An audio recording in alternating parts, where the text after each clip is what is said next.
اب یہ تین چیزیں جو بیان فرمائی، ایمان، اسلام اور احسان،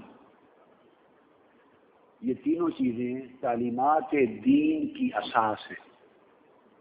ایمان کا سوال اور اس کا جواب یہ دین کے اندر عقائد کی بنیاد بنا، دین کے اندر عقائد کی بنیاد بنا، جس میں توحید کا مسئلہ، رسالت کا مسئلہ، آخرت کا مسئلہ، ملائکہ کا، بعث بعد الموت کا، حساب و کتاب کا، آخرت کا، وحی کا، رسالت کا۔ تو عقائد کے جو اساسیات ہیں اور جو بنیادیں ہیں وہ ثابت ہوئی اس حدیث سے، اور اگلے وقتوں میں یہی عقائد کی بنیادیں جب اس کے اوپر صحابہ کرام متخصص ہوئے، پھر تابعین، پھر تبع تابعین اور ائمہ، کلاسیفیکیشن کا دور آتا گیا، تو جب انہوں نے اس پر کام کیا تو یہ علم العقیدہ اور علم الکلام بنا۔ جب اسی کے لیے دلائل فراہم کیے، اسی کو جب ڈیولپ کیا تو یہ علم العقیدہ بھی بنا، اور یہ دلائل جب ملے تو علم الکلام بھی بنا۔ گویا اسلام کے اندر علم العقائد اور علم الکلام، ان سب کی اساس اور بنیاد ایمان ہے، اور یہ دین کا حصہ ہے۔ دوسرا سوال جب اسلام کا کیا تو اس میں آقا علیہ السلام نے ارکان اسلام بیان فرمائے، توحید و رسالت کی شہادت اور اقامت صلاۃ اور ایتاء زکوٰۃ اور صوم رمضان اور حج بیت اللہ کا، تو 5 ارکان بیان کیے۔ تو یہ اسلام کا عنوان بنا، یعنی جو عملی اسلام ان پریکٹس، اسلام ان فیتھ، اسلام ان فیتھ عقیدہ، وہ ایمان کے جواب میں ڈیولپمنٹ ہوئی۔ اسلام ان پریکٹس، اعمال، اساس، وہ ڈیولپ ہوئے تو اسی سے احکام شریعت بنے، اسی کی تفصیلات جب وضع ہوئی تو وہ احکام شریعت کہلائے، اور اس پر جب کتابیں لکھی گئیں اور احکام کی مزید جزئیات وضع ہوئیں تو وہی علم الفقہ بنا۔ یہ بات سمجھنا اس لیے ضروری ہے کہ بعض لوگوں کو ایک مغالطہ لاحق ہوتا ہے، اور وہ کہتے ہیں کہ یہ جو فقہ بنی مذہب حنفی اور مالکی اور شافعی اور حنبلی، یہ فقہ معاذ اللہ دین میں بدعت بنی۔ یہ سمجھانا چاہتا ہوں، فقہ دین میں بدعت نہیں ہے۔ فقہ کیا ہے؟ وہی شریعت کے احکام، عبادات اور معاملات، ان کی تفصیلات کا علم قرآن و سنت کی روشنی میں جب جمع کیا تو اسی کو علم الاحکام اور علم الفقہ کہا۔ اور یہ علم الاحکام اور علم الفقہ کی اساس اور بنیاد کیا تھی؟ اس کی بنیاد وہی احکام تھے جو آقا علیہ السلام نے مل اسلام کے جواب میں جبرائیل امین کو عطا فرمائے اور صحابہ کرام کی مجلس میں سنائے۔ ہر چیز کی ایک ہوتی ہے ابتدائی حالت۔ ایک وقت تھا آپ بھی رحم مادر میں ایک نطفے کی طرف تھے، آج آپ 6 فٹ کے جوان ہیں تو آپ بدعت نہیں بن گئے۔ کوئی کہے گی آپ کیا تھے؟ آپ تو فٹ کا تھے، ایک نطفہ تھے، تو 6 فٹ کا جوان کہاں سے بن گیا؟ اور یہ ٹوپی کہاں سے آ گئی؟ امامے کہاں سے آ گئے؟ شیروانیاں کہاں سے آ گئی؟ آپ تو ننگے پیدا ہوئے تھے۔ یہ تو سب بدعت ہے، اصل کے خلاف ہے۔ میں نکتہ سمجھا رہا ہوں، یہ سب اصل کے خلاف ہے۔ یہ امامے، یہ داڑھی، یہ ٹوپیاں، یہ کپڑے، یہ کہاں سے آ گئے؟ آپ کہیں گے نادان، جو انسان بڑا ہوتا گیا تو لباس کی ضرورت پڑی، یہ اسی کو ڈھانپنے کا لباس ہے۔ اور جب پیدا ہوا ننگے تھے تو وہ پیدائش کی حالت تھی، پھر ماں باپ نے کپڑے پہنائے، پھر جوان ہو گئے، پھر داڑھی آ گئی، پھر عالم ہو گئے، پھر یہ لباس آ گیا۔ حقیقت وہی ہے، اصل سادہ ترین حالت کو کہتے ہیں۔ جب اس میں ارتقاء ہوتا جاتا ہے تو ارتقاء کے ساتھ ساتھ ظروف اور حالات بدلتے ہیں، اور ظروف اور حالات تقاضا کرتے ہیں تو ان کی ضروریات کو پورا کرنے کے لیے اسی اصل کے ساتھ اضافات ہوتے چلے جاتے ہیں، اور وہ سب اضافات تابع اصل ہوتے ہیں۔ وہ اصل کے تابع ہوتے ہیں. جب ظاہر ہوئے تو بچہ تھا، اور ایک وقت وہ بھی تھا جب آپ ظاہر نہ تھے، رحم مادر میں تھے تو جنین تھے، اور جنین سے پہلے جب ابتدا ہوئی تو نطفہ تھا. تو یہ سارا کچھ جو آپ کو دکھائی دے رہا ہے، چلتا پھرتا انسان، یہ سب کچھ اسی نطفے کے اندر تھا، اسی نطفے کے اندر تھا. وہی جینز تھے، وہی کروموسومز تھے. اس میں ڈیولپمنٹ ہوتی گئی تو ڈیولپمنٹل سٹیجز ہیں وہ انسان میں بھی ہیں، ڈیولپمنٹل سٹیجز ہیں وہ زندگی میں بھی ہیں، ارتقائی مدارج ہیں وہ حیات کائنات میں بھی ہیں. ہر شے میں ارتقاء ہوتا ہے، اور ہر شے کا ارتقاء اس کی اصل کے تابع ہوتا ہے. یہ بدعت نہیں ہوتی. بدعت ہوتی ہے خلاف اصل، ایسا اضافہ جو خلاف اصل ہو، جو ارتقائی ضروریات کو اور ظروف اور ضروریات کو پورا کرنے کے لیے اسی اصل کے ارتقاء میں اضافے ہوتے چلے جائیں، وہ بدعت نہیں ہوتی. اب بات کو سمجھ گیا نا؟ ایک ہی مثال. ایک وقت تھا پرائمری میں تھے تو آپ صرف ایک کاپی قلم لے جاتے تھے، پھر آپ میٹرک ہو گئے، بستے بن گئے آپ کے، پھر آپ پی ایچ ڈی ہو گئے، ڈاکٹر ہو گئے، تو علم بڑھتا گیا تو علم کے تقاضے بڑھتے گئے. تو یہ سب کچھ اصل کے خلاف نہیں ہوا، یہ ارتقاء ہے اور یہ تابع اصل ہے. فقہ، نماز کا حکم آ گیا تو نماز آقا علیہ السلام ہی کا جواب تھا، مل اسلام ان تقیم الصلاۃ، نماز قائم کرو. اب خبر نہ تھی کہ نماز قائم کیسے کریں.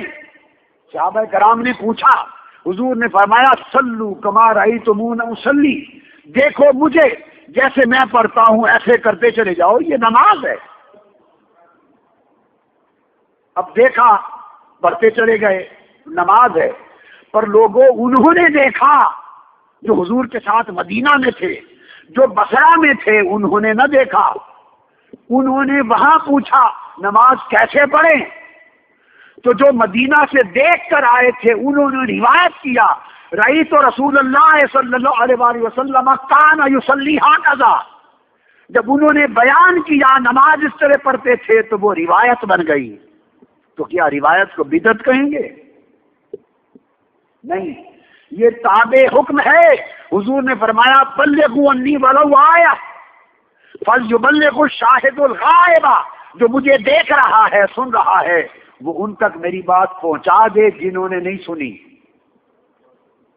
پھر اگلے مسائل پیدا ہوئے. ایک شخص نماز پڑھنے لگا، وہ تیسری رکعت میں بھول گیا کہ 4 پڑھی ہیں کہ 3. اب اس نے پوچھا آ کے کہ یہ میں بھول کے اب کیا کروں؟ انہوں نے حدیث اور سنت کی روشنی میں بتایا یوں کرو. جو جو مسائل پیدا ہوتے گئے، سوالات کیے جانے لگے، اہل علم جواب دیتے رہے، وہی جواب جب جمع ہوئے اس کا نام فقہ ہو گیا. اس کا نام فقہ ہو گیا. تو فقہ بھی تابع حدیث ہوئی، فقہ بھی تابع قرآن ہوا، فقہ بھی دراصل آقا علیہ السلام کے فرمان کی تفسیرات کا نام ہے احکام شریعت میں. تو فقہ عین دین ہوا، بدعت نہ ہوئی. بدعت، اب آپ سمجھ گئے بات کو. تو وہ علم کی اصلی حالت سادہ ہوتی ہے. اس کی ایک مثال اور دے دوں. آقا علیہ السلام کا زمانہ تھا، آپ نے کھجور کے پتوں کے ساتھ چھت بنائی مسجد کی، اور کھجور کی لکڑی کے ساتھ شتیر بنا دیے، اور پتھر اور اینٹیں لگا کے کچے گہرے کے ساتھ مسجد بنا دی، اور ہاتھ اونچا کرتے تو چھت تک جاتی تھی، سادہ مسجد بنا دی. تو یہ مسجد نبوی کی سادہ حالت تھی. مسجد نبوی کی سادہ حالت تھی. اگر اتنا ہی کوئی بدکنا چاہے بدعت کے لفظ سے، اور بدعت کے لفظ کی معرفت اور حقیقت اور فہم اور ادراک اسے نہ ہو، اور وہ اصل پر ہی قائم رہنا چاہیے، تو جو حالت مسجد نبوی کی شکل آج ہے، آپ نے تو نہیں بنائی نا، جس نے بھی بنائی ہے، خادم الحرمین شریفین بناتے ہیں، تو جو مسجد نبوی کی شکل آج ہے، کمکمے ہیں، روشنیاں ہیں، مینار ہیں، خوبصورتیاں ہیں، کارپٹ ہیں، اعلیٰ جو شکل مسجد نبوی کی آج ہے، جو شکل حرم کعبہ کی آج ہے، کیا یہی شکل کی تھی؟ عہد رسالت مآب میں حرم کعبہ اسی شکل پہ تھا؟ بولیے، عہد رسالت مآب میں مسجد نبوی اسی شکل میں تھی؟ زمین اور آسمان کا فرق ہے یا نہیں؟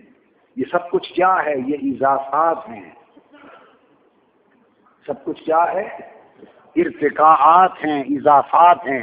یہ ارتقاء اور اضافات اگر وقتی ضرورتوں کو پورا کرنے کے لیے تابع اصل ہوں، خلاف اصل نہ ہوں، خلاف نہ ہوں، تابع ہوں، تو وہ کھجور کے پتوں کی مسجد سے لے کر کائنات کی سب سے اعلیٰ خوبصورت مسجد بن جائے تو تب بھی بدعت نہیں ہے. اتنا اضافہ ہو جائے تو بدعت نہیں. بس اسی سے احکام شریعت کے ہر مسئلے میں اصل اور بدعت کا فرق سمجھ لیا جائے. تو علم کے باب میں بھی ارتقاء ہوا.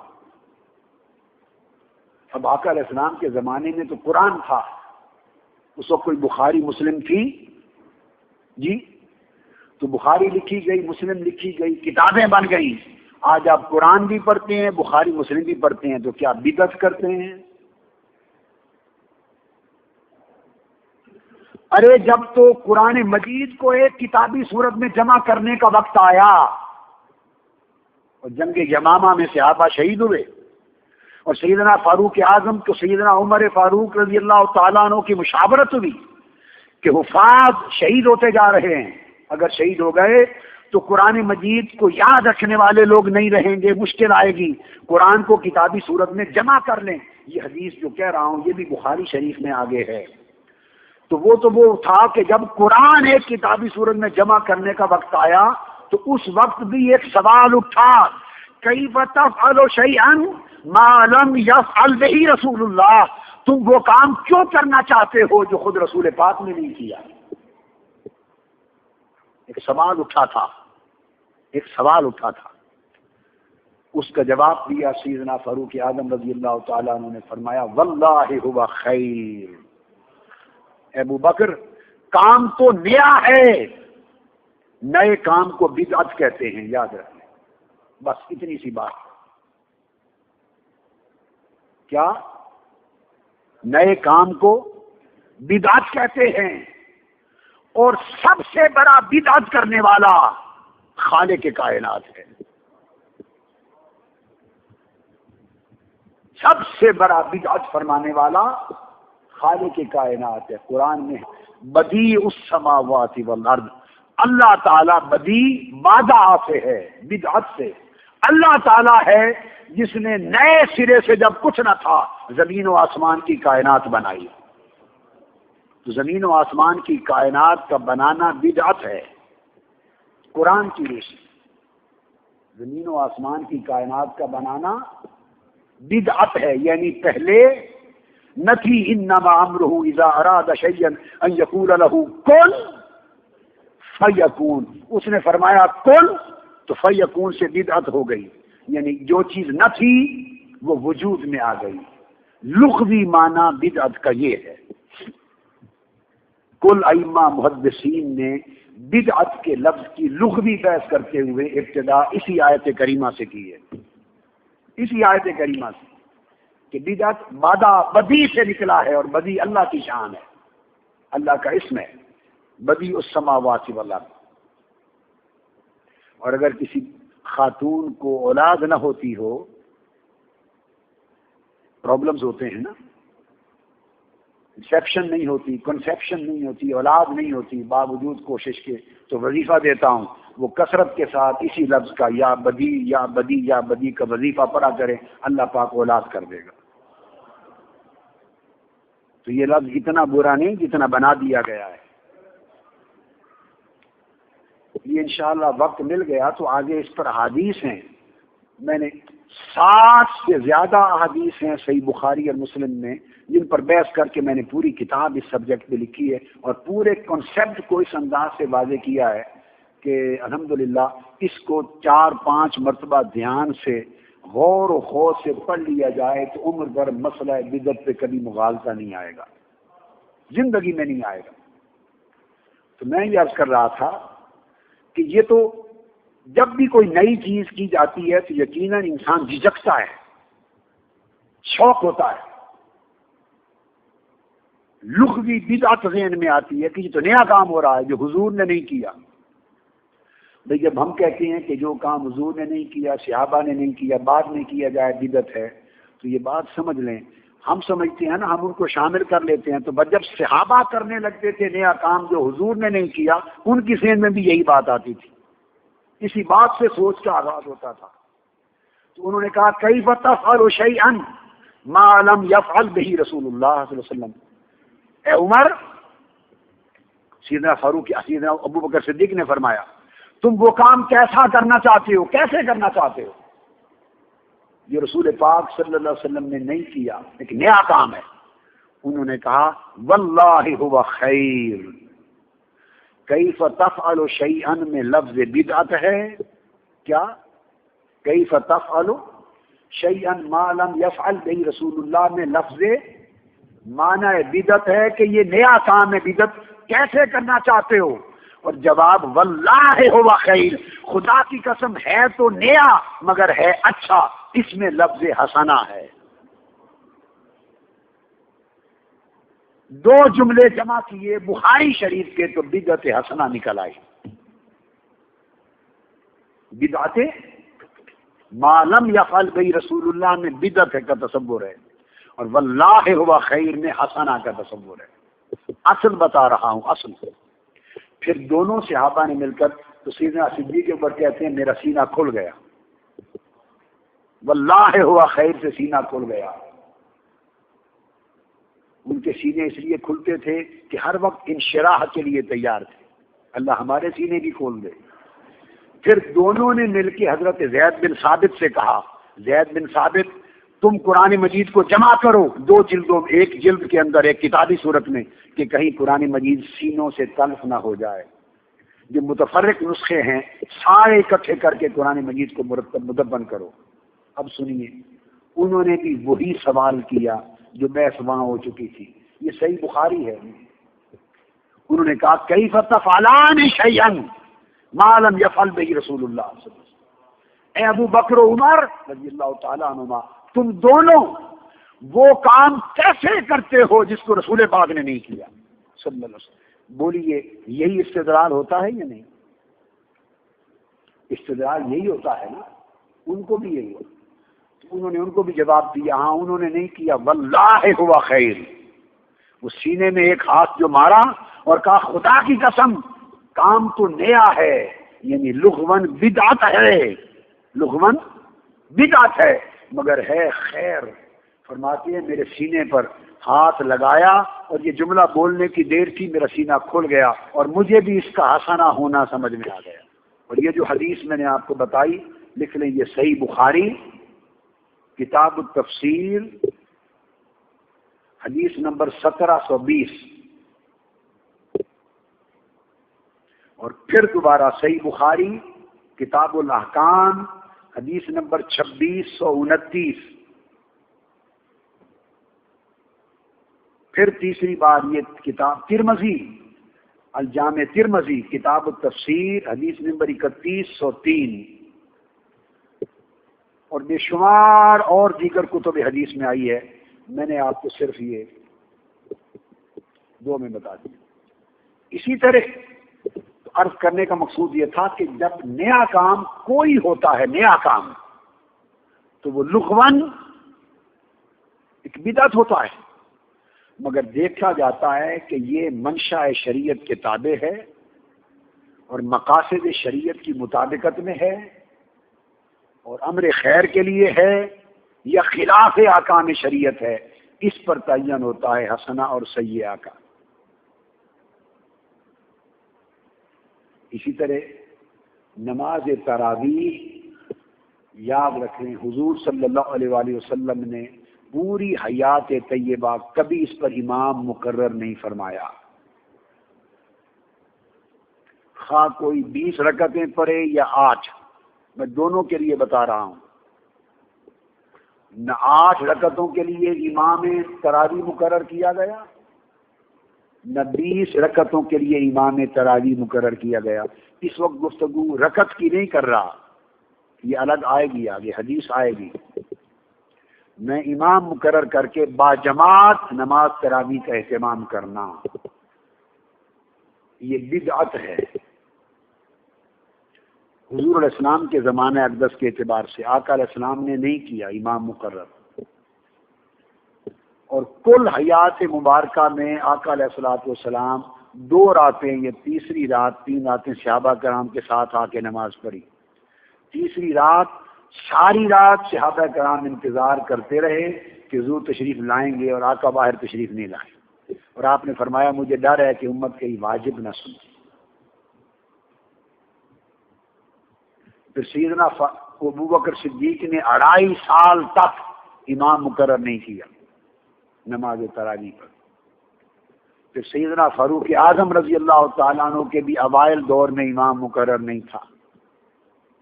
پھر ایک روز سیدنا فاروق اعظم رضی اللہ تعالیٰ عنہ باہر نکلے، اور آپ نے مسجد نبوی میں دیکھا لوگ متفرق نماز تراویح ادا کر رہے ہیں، صحابہ کرام۔ آپ نے کہا اس طرح تو لوگ غفلت کرنے لگ جائیں گے، اب کیوں آقا نے پہلے نہیں کروائی امام مقرر، اور امام مقرر کیا سیدنا فاروق اعظم نے۔ آپ کے ذہن میں سوال آئے گا کہ اگر انہوں نے مقرر کیا تو حضور نے مقرر کیوں نہیں کیا؟ میں نے کہا نا، وقت کے ساتھ تقاضے بدلتے ہیں، اور نئے تقاضوں کو پورا کرنے کے لیے اہتمام کرنے پڑتے ہیں۔ وہ اہتمام اگر تابع اصل اور مطابق شرع، مقاصد شرع ہو تو وہ برا نہیں ہوتا، وہ بدعت دلالہ نہیں ہوتی۔ خلاف مقاصد شرع ہو تو برا ہوتا ہے۔ آقا علیہ السلام نے امام کیوں نہیں مقرر کیا؟ سادہ جواب ہے کہ دور غفلت نہ تھا، وہ دور غفلت نہ تھا۔ صحابہ مستعد رہتے ساری رات بھی عبادت کرنے کے لیے، آقا روکتے تھے کہ اتنا نہ کھڑا ہوا کرو، کچھ سویا کرو، کچھ پڑھا کرو۔ وہ دور تھا۔ جو زمانہ گزرتا گیا تو سیدنا فاروق اعظم رضی اللہ تعالیٰ عنہ کو خیال گزرا لوگ متفرق پڑھ رہے ہیں، کوئی گھروں میں، کوئی مسجد میں۔ زمانہ گزرتا اسی حال میں گیا تو لوگ غفلت کا شکار ہو جائیں گے اور پڑھنا چھوڑ جائیں گے، لہذا کیوں نہ ان کے لیے اہتمام کر دیا جائے کہ پابندی سے پڑھیں۔ تو سیدنا فاروق اعظم رضی اللہ تعالیٰ عنہ نے حضرت ابی بن کعب رضی اللہ تعالیٰ عنہ کو امام تراویح مقرر کر دیا۔ کیا؟ حضرت ابی بن کعب رضی اللہ تعالیٰ عنہ تو پہلا امام تراویح آقا علیہ السلام کے وصال کے تقریباً 3 سال کے بعد مقرر ہوا۔ سیدنا فاروق اعظم نے امام مقرر کیا، حکم دیا کہ ان کے پیچھے باجماعت پڑھو۔ اگلی رات پھر نکلے دیکھنے کے لیے، جب آئے اور دیکھا کہ امام کے پیچھے باجماعت نماز پڑھ رہے ہیں تو سیدنا فاروق اعظم رضی اللہ تعالیٰ عنہ نے فرمایا، اور یہ حدیث بھی صحیح بخاری میں ہے، جو ابھی کوٹ کر رہا ہوں نا، یہ بھی صحیح بخاری میں ہے، بخاری پڑھا رہے ہیں تو بخاری شریف میں سیدنا فاروق اعظم نے فرمایا، ان کو اکٹھا نماز پڑھتے ہوئے فرمایا، نعم البدعۃ ھذہ، نعم البدعۃ ھذہ، دیکھ کر فرمایا دیکھو کتنی اچھی اور پیاری بدعت ہے۔ بعض لوگ کم علمی کی وجہ سے یا زیادہ غصے اور جلال کی وجہ سے، تنگ نظری کی وجہ سے، جن کے فہم اور علمی دینی ادراک میں توسع وسعت نہیں ہے، تنگ نظری کی وجہ سے وہ کہتے یہ کیا ہوا، کبھی بدعت بھی اچھی ہو سکتی ہے، جب بدعت ہوئی تو بدعت تو غلط ہوتی ہے۔ انہیں کہیں کہ دین کی اوپر رائے سے فیصلے نہ کریں، ہمیں چاہیے کہ اپنی ذاتی آراء کو پھینک دیں اٹھا کر، دین کے فیصلے دین دینے والوں اور جن کے ذریعے دین پہنچا ان کے اقوال پر قائم ہونا چاہیے۔ سیدنا فاروق اعظم نے لفظ بدعت بھی استعمال کیا اور نعمہ بھی استعمال کیا، صحیح بخاری فرمایا نعم البدعۃ ھذہ، یہ کتنی اچھی بدعت ہے. تو پتہ چلا کہ کوئی عمل نیا ہو کر لغوی اعتبار سے بدعت ہو کر بھی اچھا ہو سکتا ہے. اور یہ کس نے کہا؟ سیدنا فاروق اعظم نے رضی اللہ. اس کا حوالہ لکھ لیں، صحیح بخاری کتاب صلاۃ التراویح. امام بخاری اس حدیث کو خود صلاۃ التراویح کی کتاب میں لائے ہیں. امام بخاری صلاۃ التراویح باب فضل من قام رمضان، قیام رمضان کی فضیلت میں. حدیث کا نمبر ہے 1906. نسخے مختلف ہوتے ہیں، نمبر بدلتے ہیں، میں نے کل بھی سمجھایا تھا، اس لیے باب لکھوا دیا. کتاب صلاۃ التراویح اور باب فضل من قام رمضان، رمضان کے قیام کی فضیلت میں. یہ امام بخاری اس حدیث کو لائے، اور موطا امام مالک وہ بھی حدیث نمبر 250 کے تحت جلد دوم میں اور جلد اول میں 114 امام مالک بھی الموطا میں حدیث کو لائے، اور دیگر کتب میں بھی ہے. میں نے صلاۃ التراویح کے عدد پر حدیث کی پوری کتاب مرتب کی ہے، التصریح فی صلاۃ التراویح. یہ حدیث کی کتاب ہے جو میں نے نماز تراویح کے عدد پر مرتب کی ہے. تفصیل پڑھنے کے لیے یہ میری حدیث کی کتاب جو چھوٹی ہے آپ کے لیے کافی. سمجھانا مقصود کیا تھا؟ یہ بات سمجھا رہا تھا اس طرح ہر شے سادہ حالت سے ارتقاء کر کے ترقی کی طرف گئی، اور ساری ترقیات، ارتقاءات اور اضافات جو مقاصد شرع کے تابع اور اصل کے تابع اور مطابق ہوں، وہ اضافات اور وہ نئے کام بدعت سیئہ میں اور بدعت ضلالہ میں نہیں آتے. وہ مستحسنات ہوتے ہیں، اور اگر ان پر لغوی اعتبار سے بدعت کا لفظ لکھا بھی جائے جو ائمہ نے لکھا ہے تو وہ بدعات حسنہ ہوتی ہیں. اب اس حدیث کی شرح کر رہا تھا.